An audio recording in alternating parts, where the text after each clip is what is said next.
When we construct the portfolio, we want to make sure that we are not overly exposed to one scenario that could kill us.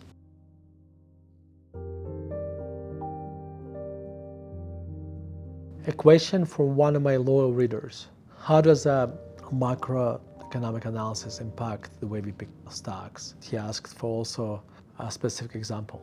So to answer this question, we need to separate macroeconomic analysis into kind of two categories.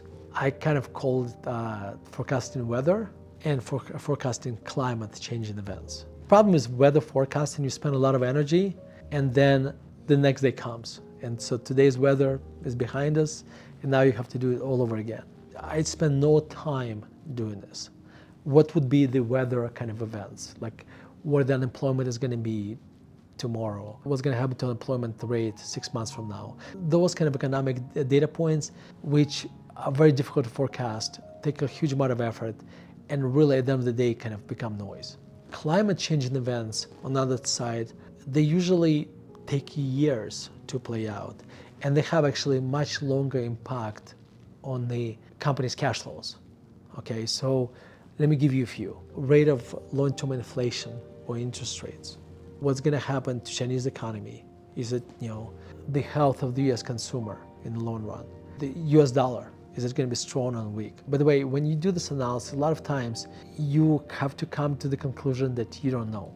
And what I mean by this, I think it's more likely that U.S. dollar will be weaker long term, or because of the budget deficits we run. But that's not a certainty. That's a maybe higher probability, but it's not 100% probability. So maybe I'm 60% confident in this, but the 40% probability that may get stronger.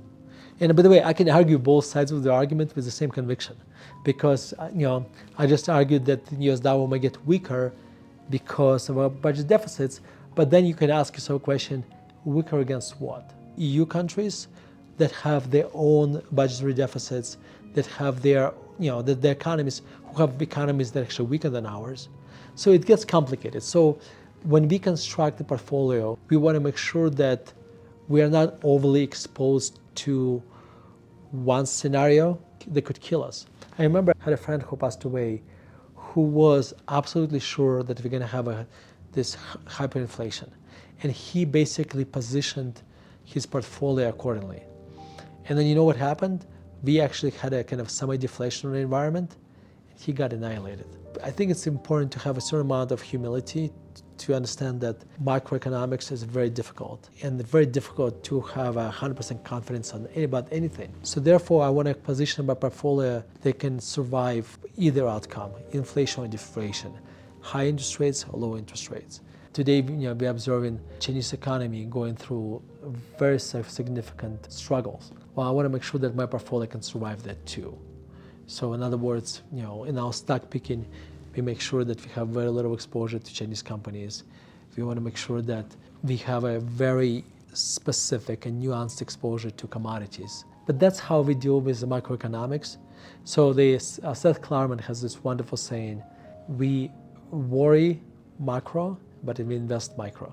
So that's how I deal with the macroeconomics in our portfolio.